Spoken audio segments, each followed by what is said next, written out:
Okay, ladies and gentlemen, this is to show you how much YouTube is a piece of crap.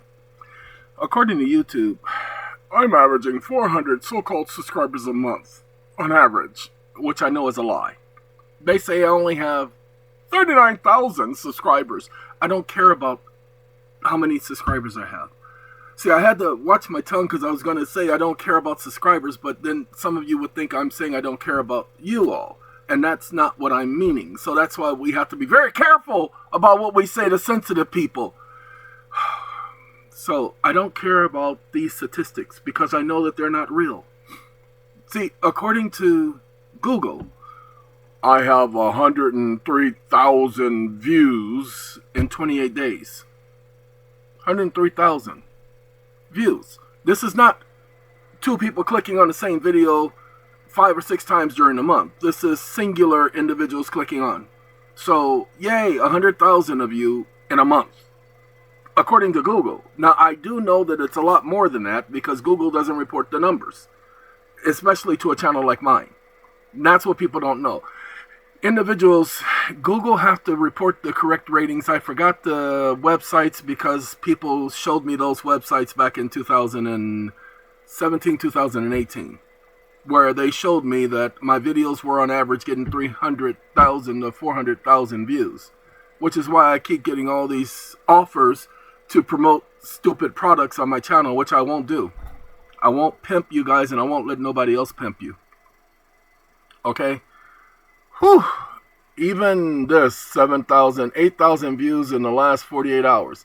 I know that that's not true. I know it's more than that.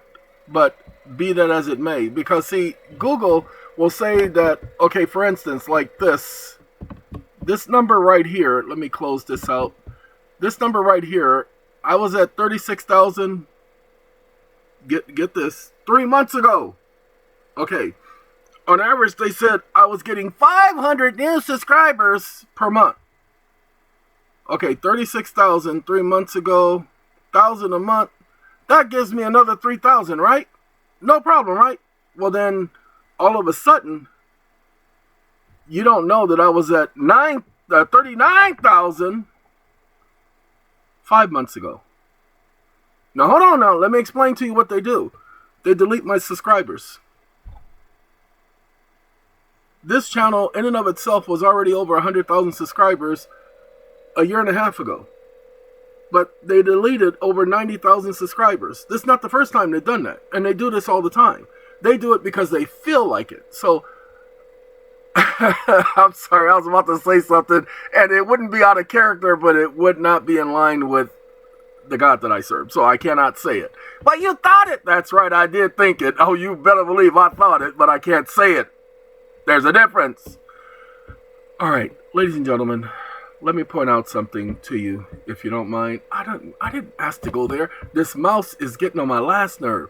All right, a brief history. The amount of people who commented, I turned my comments off. So I'm not gonna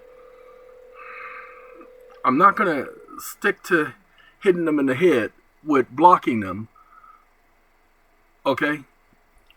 Because at least they stayed on point. But the comments are turned off because too many of you don't know how to stay on point. You'll hear me talk about Jimmy cracking corn, but, you know, nobody cares whether Jimmy cracks corn.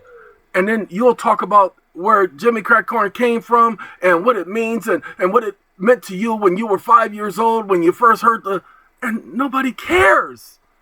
Okay, that story that you're telling, nobody cares about. Nobody asked you to do that. And that's the problem with people. They will hear a comment and they will focus only on the comment instead of focusing on the context. As you see, I do the same thing with ChatGPT. Get to the context. Stick to the context. Don't deviate from the context. No nuances, no clarifications. And many of you guys want to give nuances and clarifications like nobody cares.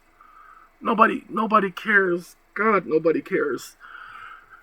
But it's important to you, but it's not important to the person who did the video. I'm going to do one last thing and then I'm going to get on with my getting on. Ladies and gentlemen, I was speaking with a young lady yesterday, and this young lady, said that she was going through a very depressing time because it was that time of year for her. A relative had died, and it pretty much does this to her every year. And I kind of know what she feels like, because when my best friend Kevin died, every year I mourned his death every single year. I still do, but not to the extreme that I did originally. And she said how it had her crying on a regular basis for the last couple of days. And so I talked to her and I called her, and then I was at Home Depot, so I told her I had to call her back, and I called her back, left a message, because I thought she was, I don't feel like talking to that mother. And then she called me back, and we had another extensive conversation, and I told her, I said, especially since you have a son, if you're depressed, he's depressed. Well, I tried to talk. I said, no, you don't understand. He spent 9 months inside of you.